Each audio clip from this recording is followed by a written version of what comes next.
Bist du als Kryptokenner bereits in Bitcoin investiert und willst vielleicht nochmal verstehen, warum du dich für Bitcoin entschieden hast? Oder bist du Krypto-Einsteiger und möchtest Bitcoin einfach nochmal kennenlernen? Was macht Bitcoin so besonders? Wie hat sich Bitcoin entwickelt bisher und wo könnte die Reise hingehen?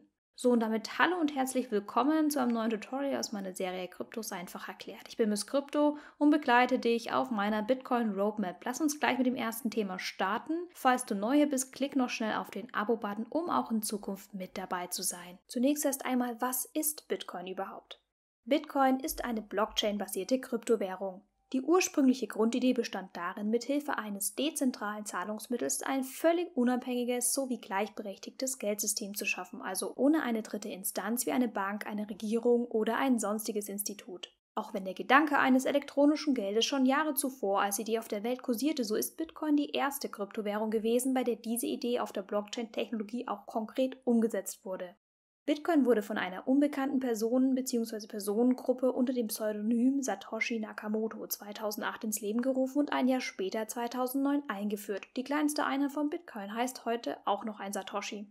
Zum heutigen Stand des Videos ist Bitcoin nach wie vor auf Rang 1 von CoinMarketCap gelistet und verfügt über eine aktuelle Marktkapitalisierung von über 500 Milliarden Euro. Bitcoin könnten wir daher auch als die Mutter aller Coins bezeichnen, um die du nicht herumkommen wirst, wenn du dich mit der Kryptowelt beschäftigst. Legen wir also los und befassen uns als nächstes mit der spannenden Frage, wie Bitcoin eigentlich funktioniert. Bitcoin ist eine dezentral organisierte Kryptowährung in einem sogenannten Peer-to-Peer-System. Keine Bank, keine Firma, keine Regierung allein kann deine Bitcoins also über ein Bankkonto steuern und verwalten, wie es bei der herkömmlichen Fiat-Währung, also Euro und US-Dollar zum Beispiel, der Fall ist. Das bedeutet auch, dass Bitcoin nicht einfach so ausgeschaltet werden kann und Bitcoin auch keinem politisch gesteuerten Geldwertverlust unterliegt, wie es zum Beispiel bei der Inflation der Fall wäre. Die Blockchain-Technologie soll das notwendige Vertrauen in das dezentrale Geldsystem sicherstellen und alle Transaktionen korrekt validieren. Die Technologie ermöglicht es, dass jeder weltweit an der Kryptowährung Bitcoin teilnehmen kann und jederzeit innerhalb von Sekunden Geld senden und empfangen kann. Obwohl du für die Teilnahme am Netzwerk deinen Namen nicht verraten musst, bleibst du dennoch nicht völlig anonym. Denn wenn du Bitcoins auf der Blockchain hin und her schickst, musst du immer deine öffentliche Adresse angeben. Diese öffentliche Adresse, auch Public Key genannt, besteht aus einer langen Reihe von Zahlen und Buchstaben und ist in etwa vergleichbar mit der IBAN-Nummer deines Bankkontos. Dazu ein kleines Beispiel, damit du dir das besser vorstellen kannst. Du bist Empfänger und möchtest von einer anderen Person zum Beispiel 0,05 Bitcoins erhalten. Dazu gibst du dem Sender deine lange öffentliche Adresse durch. Auf der Blockchain wird dann diese Transaktion validiert und verewigt. Das heißt, jeder kann dann sehen, dass deine öffentliche Adresse 0,05 Bitcoins erhalten hat, auch wenn niemand deinen Namen lesen kann. Spätestens aber dann, wenn dein Name und deine öffentliche Adresse in Verbindung gebracht werden, weiß man, dass du hinter dieser Adresse steckst. Daher spricht man auch von Pseudo-Anonymität auf der Blockchain. Sei dir bewusst, dass die Technologie der Blockchain ziemlich komplex ist. Allerdings sollten wir uns zumindest mit ein paar technologischen Besonderheiten von Bitcoin auseinandersetzen, damit du verstehst, wo deine Bitcoins eigentlich herkommen und wie das Prinzip funktioniert. Papiergeld muss von einer Zentralbank gedruckt werden, Gold muss mit einem enormen Aufwand aus der Erde befördert werden. Bitcoins müssen auch irgendwo herkommen. Wie dir der Name schon verrät, entstehen Bitcoins durch extremst aufwendige Rechenleistungen. Ein Bit ist so etwas wie eine Einheit für Datenmengen von digitalen Informationen. Es gibt bei Bitcoin sogenannte Miner, also Menschen mit der Aufgabe, die Rechenleistungen ihrer Computer zur Verfügung zu stellen. Diese Miner stellen nun die neuen Bitcoins her. Außerdem setzen sie die richtigen Blöcke bildlich gesprochen auf der Blockchain hintereinander. Die Miner stabilisieren außerdem das ganze System. Alle 10 Minuten entsteht ein neuer Block auf der Kette, daher auch der Name Blockchain. Für den Nachweis ihrer erbrachten Arbeit sowie als Entschädigung für die hohen Stromkosten werden die Miner dann nach jedem Block, also alle 10 Minuten, in Form von Bitcoins belohnt. Der Zustimmungsmechanismus heißt daher auch Proof of Work. Wie setzt sich nun die Belohnung an die Miner im Detail zusammen und wie viele Coins wurden nach einem Block neu geschürft? Wir spielen das Ganze einmal durch. 10 Minuten sind vorbei. Ein neuer Block wurde erzeugt. Die Rewards an die Miner werden ausgeschüttet. Die Mining Fee setzt sich nun aus 2 Anteilen zusammen. Der erste Anteil ist der folgende. Der besteht aus den Bitcoins, die jeder Teilnehmer als Transaktionsgebühr für den aktuellen Block bezahlen muss. Diese Transaktionsgebühren variieren und liegen meistens im Centbereich. Der zweite Anteil der Bitcoins für die Miner besteht aus der aktuellen Belohnung pro Block der neu geschürften Coins. Dieser zweite Anteil ist immer 4 Jahre lang entsprechend fix. Das entspricht in etwa 210.000 Blöcken. Danach halbiert sich dieser Anteil, weshalb dazu auch Bitcoin-Halving gesagt wird. Zu Beginn von Bitcoin war diese Ausschüttung ganze 50 Bitcoins pro Block. Dann wurde bisher 3-mal halbiert. Also 50 geteilt durch 2, geteilt durch 2, geteilt durch 2, was im aktuellen Jahr 2021 eine aktuelle Belohnung von 6,25 Bitcoins pro Block an die Miner ausmacht. Damals zur Einführung von Bitcoin war das Mining noch nicht so rechenaufwendig, sodass du ganz einfach selbst mit deinem PC Coins schürfen konntest. Hättest du doch damals geahnt, in welche Richtung sich der Kurs entwickelt, es wäre das Geschäft deines Lebens gewesen. Heute ist das mit dem Mining nicht mehr so leicht, sodass in den letzten Jahren zahlreiche miteinander konkurrierende Mining-Farmen entstanden sind, die solche schwierigen Rechenleistungen bewältigen können. Damit die wachsenden Miner mit mehr Rechenleistung nicht, plakativ gesprochen, gieriger werden und schneller schürfen, um mehr Belohnungen zu erhalten, weil sich ja auch natürlich durch das Bitcoin-Halving die Belohnung reduziert, wird je nach Blockzeit der Schwierigkeitsgrad etwa alle 2 Wochen zum Schürfen angepasst. Diese sogenannte Mining Difficulty stellt sicher, dass die 10-Minuten-Regel eingehalten wird. Damals wurde im Softwarecode unwiderruflich festgelegt, dass der Vorrat zum Neuschürfen von Bitcoins eines Tages erschöpft sein wird. Der Gesamtvorrat von Bitcoins ist begrenzt auf eine maximale Anzahl von 21 Millionen Coins. Im Jahr 2032 wird durch das Halving der Reward unter einen Bitcoin an die Miner betragen. Damit ist offensichtlich, dass die Belohnung immer kleiner wird, die an die Miner ausgeschüttet wird. Wie würden dann die Miner entlohnt werden, sodass es sich weiterhin für sie lohnt, auf diese Weise das Netzwerk zu stabilisieren? Tja, das müssten wir jetzt spekulieren. Der Preis von Bitcoin könnte zum Beispiel nach jedem Halving weiter nach oben schießen. Das hat man auch schon bei den letzten Halvings im Schnitt trotz aller Korrekturen beobachten können. Bei kleinerer Ausschüttung und wachsendem Bitcoin-Kurs würde sich das ja dann die Waage halten. Das würde aber auch einen stetig steigenden Kurs voraussetzen und ob der Kurs über 100.000 Euro steigt, das kann keiner prophezeien. Jedoch ist denkbar, dass bei gleichbleibendem Zustimmungsmechanismus und gleicher Blockgröße die Transaktionsgebühren für die Miner zur alleinigen Einnahmequelle werden könnten. Denn auch wenn keine neuen Coins mehr entstehen, so müssen dennoch weiterhin die Transaktionen auf der Blockchain validiert werden. Du erkennst vermutlich, dass wir an dieser Stelle noch tiefer über die Themen Blockchain, Blockgröße und Skalierbarkeit von Bitcoin philosophieren könnten. Auch Bitcoin als älteste Kryptowährung bietet nach wie vor reichlichen Diskussionsbedarf. Wer akzeptiert diese dezentrale Kryptowährung und wo polarisiert sie? Wie steht es um das Vertrauen in eine Kryptowährung, welche manche auch noch als digitales Gold bezeichnen? Eine dezentrale Währung muss niemand als Zahlungsmittel akzeptieren.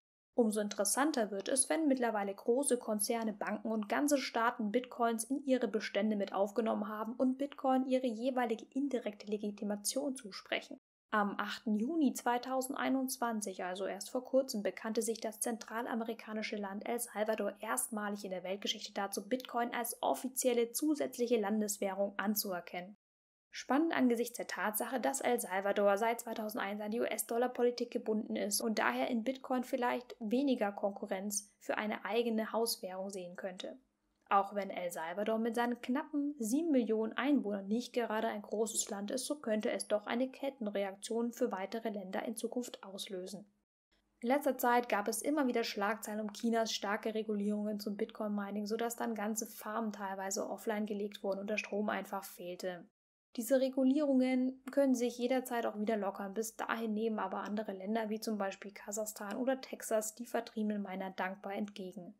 Und dann wäre da noch das aktuelle Schauspiel von Elon Musk, der in seinem Konzern Tesla erstmals Bitcoin offiziell akzeptieren wollte, dann doch nicht. Naja, und jetzt wieder doch. Wie gesagt, die Akzeptanz fällt und steigt. Der volatile Kurs wird bestimmt von Angebot und Nachfrage, Stromausfällen, großer Mining-Farmen, hoher Whale-Transaktionen, dem emotionalen Verhalten vieler Kleinanleger und ganz insbesondere auch von den Medienberichten. Doch immer mehr Großinvestoren riechen auf der anderen Seite ihre saftigen Gewinne und steigen in den Markt ein. Langweilig wird es also als Bitcoin-Besitzer definitiv nicht. Mein Fazit zu Bitcoin? Von der erstmals belächelten Währung fürs Darknet hin bis zu einer staatlich akzeptierten Kryptowährung von El Salvador. Bitcoin als älteste, bisher noch größte und bekannteste Kryptowährung ist wie ein Magnet und polarisiert die Meinungen. Warum Bitcoin heute noch so besonders ist? Dazu habe ich Bitcoin nun einfach mal eine persönliche Roadmap mit folgenden 3 Punkten gegeben. Das ist erstens Bitcoin in der Vergangenheit. Bitcoin war der Anfang. Es war eine Idee, die viele hatten. Doch erst Bitcoin konnte sie verwirklichen und setzte die Idee vom Geld, was unabhängig von dritten Parteien kreuz und quer über die Welt gesendet werden konnte, erst um. Der ganze Markt mit seinen über 10.000 Kryptos mittlerweile hat seit der Einführung 2009 mit einem bisherigen Market Cap von über 1 Billion Euro sprießen können. Eine Leistung, als Pionier nach all den Jahren nicht nur zu existieren, sondern auch noch auf dem ersten Rang zu dominieren. Mit dem Bitcoin-Kurs steigt und fällt der Markt, wird ein Bullenmarkt oder ein Bärenmarkt getriggert und all die Emotionen sämtlicher Krypto-Anhänger blicken als Investoren auf das, was da oben an der Spitze tagtäglich passiert. Solange Bitcoin für sämtliche Exchanges und Online-Plattformen, Banken, Firmen und sogar ganze Staaten die Nummer 1 bleibt und dort Akzeptanz findet, solange ist es sehr wahrscheinlich, dass Bitcoin Vorreiter bleibt. Ohne Bitcoin gäbe es keine Alternativen zu Bitcoin. Und ohne all die Altcoins wären wir nun nicht so mit vielen Angeboten für diese Welt bereichert worden. Zweitens. Die bisherige Entwicklung von Bitcoin in der Gegenwart. Nach wie vor ist Bitcoin demokratisch und unabhängig von Firmen oder mächtigen Interessenten.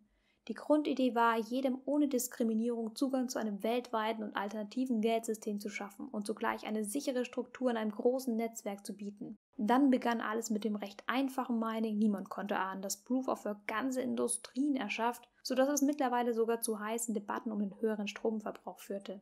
Mit der wachsenden Konkurrenz durch Altcoins stellte sich nun auch immer mehr heraus, dass es noch schneller und mit noch geringeren Transaktionsgebühren gehen konnte. Und auch hier, ein Update mit einem Lightning-Netzwerk wurde 2017 unterstützt, um mehr Transaktionen pro Sekunde für immer mehr Nutzer zuzulassen. Es entstanden außerdem einige Bitcoin-Abspaltungen, sogenannte Hardforks. Als wichtigste ist hier noch Bitcoin Cash zu nennen. Viele andere gingen wieder unter oder stellten sich auch als Scams heraus. Du siehst, Bitcoin hat sich zwar im Laufe der letzten Jahre verändert und dennoch seinen Kerngedanken einer dezentralen Währung bewahrt. Der Erfolg spricht für sich. Die globale Gemeinschaft hat sich bis heute gehalten. Drittens. Die Entwicklung von Bitcoin für die Zukunft. Bitcoin ist auf maximal knapp 21 Millionen Coins begrenzt. Die Neuschöpfung ist bereits jetzt schon weit vorangeschritten. Dies steht der eher inflationär orientierten Geldpolitik der Zentralbanken entgegen, bei der immer mehr Geld für den Markt gedruckt wird. Spekuliert wird nun, dass durch die sinkenden Miner-Belohnungen der Preis von Bitcoin pro Einheit mit den Jahren ja steigen muss, damit die Miner weiterhin bezahlt werden und auch gehalten werden. Da Bitcoin immer im Verhältnis zu einer Fiat-Währung wie zum Beispiel Euro oder US-Dollar gesetzt wird, steht eine deflationäre Währung somit einer inflationären Währung gegenüber. Und dies könnte, so die These, eine weitere Preiszunahme auf Dauer bedeuten. Bitcoin hat also die Chance bekommen, als knapper werdendes Wirtschaftsgut bei steigender Nachfrage weg vom Zahlungsmittel und immer mehr hin zum bedeutsamen Wertspeicher zu werden. Für einen Investor bedeutet das auch, Bitcoins wie Gold zu halten, schließlich bezahlst du deinen Kaffee ja auch nicht mit einem Barren Gold. Zwar lässt sich Bitcoin nicht in jedem Punkt mit Gold vergleichen, da gibt es schon auch einige Unterschiede. Und derzeit ist Bitcoin auch noch weiter spekulativer als Gold. Doch beide haben gemeinsam, dass der intrinsische Wert, also der eigene Wert, durch das konstante Vertrauen der Anleger mitbestimmt wird. Und bei Gold hat sich dieses Vertrauen erst über die langen Jahre hin aufgebaut. Mit Bitcoin begann eine neue digitale Evolution. Durch die Realisierung auf einer Blockchain half Bitcoin das Potenzial einer neuen Technologie aufzudecken. Schade, dass wir als Menschen immer nur rückblickend analysieren, die nächsten Jahre bestenfalls spekulieren können und die Zukunft leider nicht prophezeien können. In welche Richtung sich Bitcoin entwickeln wird, wird davon abhängen, wie sehr wir einer Geschichte vertrauen, die gerade erst geschrieben wird. Jetzt heißt es also jedenfalls geduldig abwarten, entspannt beobachten und, wie ich, fasziniert den Bitcoin-Kurs verfolgen.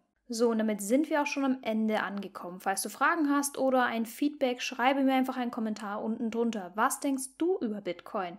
Vergiss nicht, noch schnell ein Like zu hinterlassen und den Kanal zu abonnieren. Wenn du noch mehr von anderen Kryptoprojekten wissen möchtest, kannst du dir auch jederzeit meine anderen Videos anschauen. Danke für deine Unterstützung. Ich bin Miss Krypto und von Kryptos fasziniert. Bis zum nächsten Mal.